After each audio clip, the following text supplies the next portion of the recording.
We once again have the hardware and software results for the month of January 2017 from the one and only NPD. Now, as always, they give quite a bit of information, but let's kick things off with the hardware, shall we? As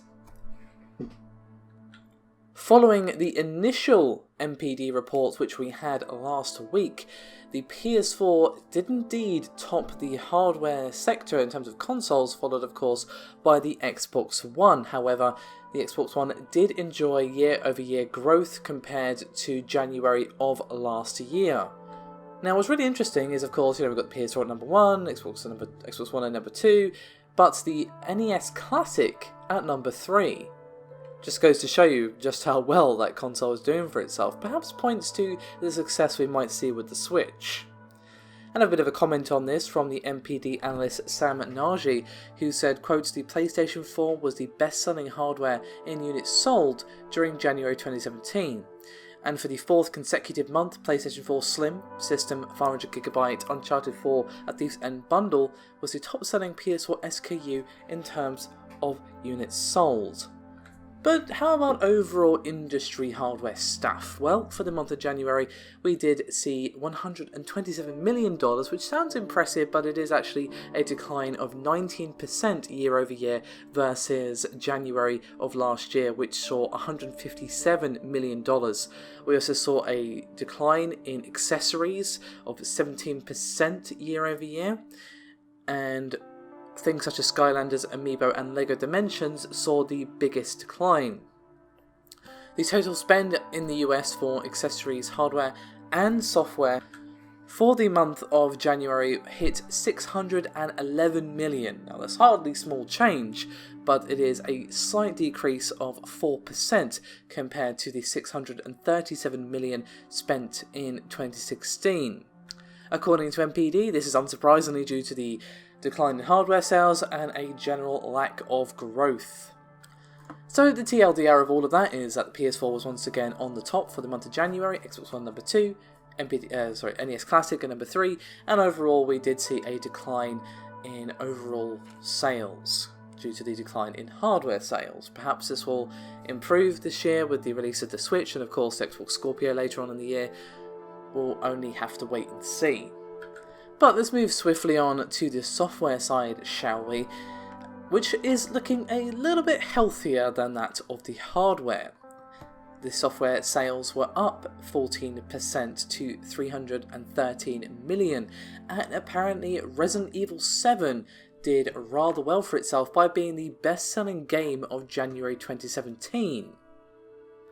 And NPD actually attributed the software increase to the release of Resident Evil 7, especially when they compared to year-over-year release slates. Now, do keep in mind, however, that while this is great for Resident Evil 7, and I'm definitely pleased to see that such a great game is doing well, Resident Evil 7 was the only game on the market, only on the market for 5 days, when the NPD reporting period ended. So basically, yeah, they're saying that with only 5 days on the market, Resident Evil 7 was the best-selling game in January, which is pretty damn impressive. And I have a comment here again from Sam Nagy, who said, quote, "With only 5 days in the market, Resident Evil 7 was the best-selling game in January. The last time Capcom had the best-selling game of the month in dollar sales was March 2009 with Resident Evil 5.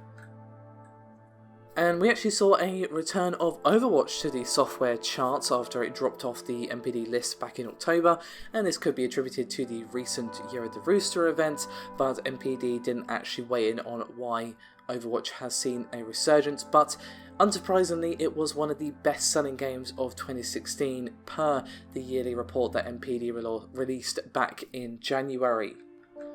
In terms of PC software specifically, that came in at $16 million, which is a 12% decline year over year from the $18 million we saw last year. So, let's see what's going on in terms of the software chart, shall we?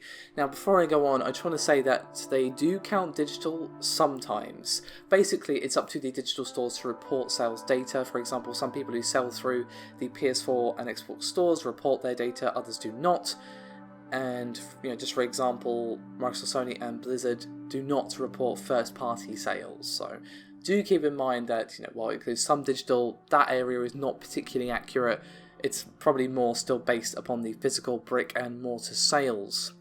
However, again, unsurprisingly given what I just said, Resident Evil 7 is at number 1 with Call of Duty at number 2, GTA 5 at 3, Battlefield 1 at 4, NBA 2K17 at 5, Kingdom Hearts HT 2.8 Final Chapter Prologue at 6, Madden NFL 17 at 7, Watch Dogs 2 at 8, Overwatch at 9, and FIFA 17 at number 10.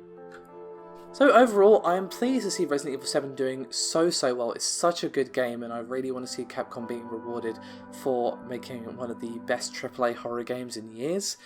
And I'm pleased to see Watch Dogs 2 doing well as well, because I really was concerned that despite that game being much better than its original, that a lot of people will be too burned by the original to give it a chance. Not that I could really blame them, the first one was a train wreck, but it seems that it is still doing reasonably well for itself. So overall, a bit of a declining month apart from in software. Perhaps that will change as, of course, we just had Christmas, people's bank accounts are recovering, no real reason to buy a new console at the moment, the whole release schedule thing hasn't really started yet. It's really going to be kicking into high gear sort of this month, I suppose you could say, with For Honor just coming out, and of course we've got Horizon Zero Dawn coming out early next month, and so on and so forth. So there is that lull to keep in mind as well. However, that is me done for this video. Thank you very much for watching, and I'll see you next time.